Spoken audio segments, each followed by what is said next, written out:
তখন থেকে শ্রবণ করে চলেছি। শ্রবণ করতে করতে আমরা যদি আমাদের জীবনে এই গুরু কথাকে মান্যতা দিতে পারি, তখনই আমাদের এই শ্রবণ করাটা সার্থক হবে।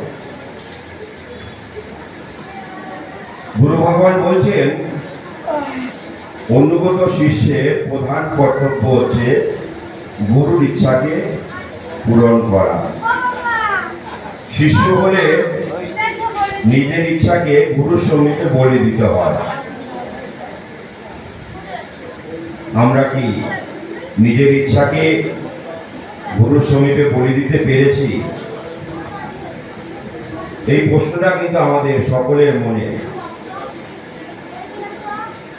আমরা ইচ্ছা জাগতিক ইচ্ছা, আর গুরুর ইচ্ছা হচ্ছে আমাদের সেই শাশ্বত ধামে যাওয়ার যে সঠিক রাস্তা, সেই ইচ্ছা। আমরা কোনটাকে বেছে নেব? গুরু ভগবান বলছেন, আমার অধিকাংশ ইচ্ছাই অব্যক্ত।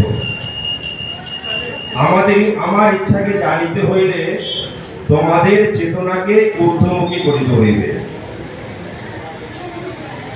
তাহলে আমাদের চেতনাকে ঊর্ধ্বমুখী করব কোথায়? গুরু ভগবানের নববিধানের দ্বিতীয় বিধান একটু ভালো করে উপলব্ধি করবেন।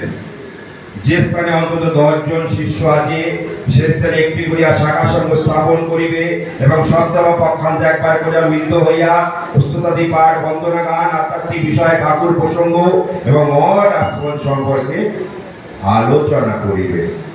আধ্যাত্মিক বিষয়, ঠাকুর প্রসঙ্গ, একটু মনে চিন্তা করুন। আমি জানি না আপনারা ভাতৃসঙ্গ মাতৃসঙ্গ করেন, অনেক শাখার সঙ্গে গানটা বেশি করে করে, কিন্তু আমাদের আধ্যাত্মিক চেতনাকে জাগ্রত করার জন্য, গুরুর ইচ্ছাকে আমাদের রূপ দেওয়ার জন্য আমাদের যেটা দরকার, আধ্যাত্মিক বিষয় আলোচনা, ঠাকুর প্রসঙ্গ। গুরুদেবকে এত সময় এখানে আলোচিত হলো, গুরুদেবকে আমরা জানি গুরু ব্রহ্মা, গুরু বিষ্ণু, গুরুদেব মহেশ্বর, গুরুদেব পরম ব্রহ্ম তস্মৈ শ্রী গুরবে নমঃ। প্রণাম হচ্ছে আমরা এই কথাটাই বলি, কিন্তু প্রণামে ওইটাই বলে আমরা তাকে জানার চেষ্টা করি না। আবার গুরু ভগবানের কাছে আমরা প্রার্থনা করি, যে প্রার্থনা 60,000 মনীষীরা একত্রিত হয়ে দাপট্যিক নৈমিষারণ্যে ভগবানের স্থিতি করে তাদের সেই প্রার্থনায় সন্তুষ্ট হয়ে ভগবান সেখানে অবতীর্ণ হয়েছিলেন। তাহলে আমরা তো সেই প্রার্থনা করি, রবিনন্দন বন্দন খণ্ডন হে শরণাগত কিঙ্কর ভীত মনে গুরুদেব দয়া করো দীন রজনে। মানেটা কি আমরা বোঝার চেষ্টা করি? রবিনন্দন কে? রবিনন্দন যেন আমাদেরকে বন্ধন করতে না পারে, সেটাই আমরা গুরু ভগবানের কাছে প্রার্থনা করছি। রবিনন্দনের বন্ধন হচ্ছে জমের বন্ধন। আমরা অনেকে বলি না, অনেকে বিশ্বাস, ঠাকুমা দাদুদের কাছে আমরা শুনেছি, যদি পাপ কর্ম করে তাকে নরকে যেতে হয়। আমরা ব্যাস ওইটুকু আমরা জেনেছি।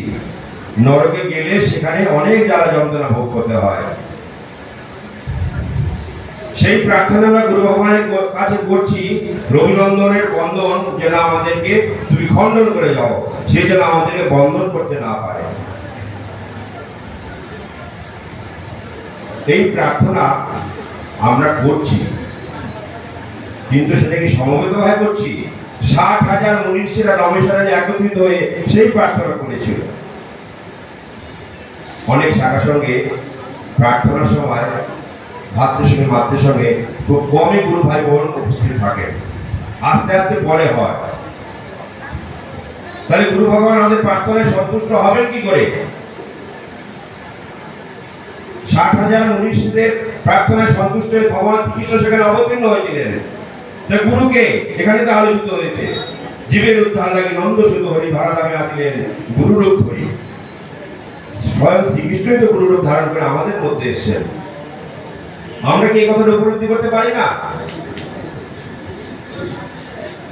এই কথাটা যখন আমরা উপলব্ধি করতে পারবো এবং সমতভাবে প্রার্থনা সকলে করতে পারবো, তাহলে কিন্তু আমাদের প্রার্থনায় সন্তুষ্ট হয়ে ভগবানের অনুভূতি আমরা সেখানে অনুভব করতে পারবো। আবার তো গুরুদেব বলছেন, আমি সঙ্গে উপস্থিত থাকি। এটা কার কার মনে বিশ্বাস আছে? গুরুদেব যে সঙ্গে আসেন, উপস্থিত হন, এটা কার মনে উপলব্ধি হতে পারে?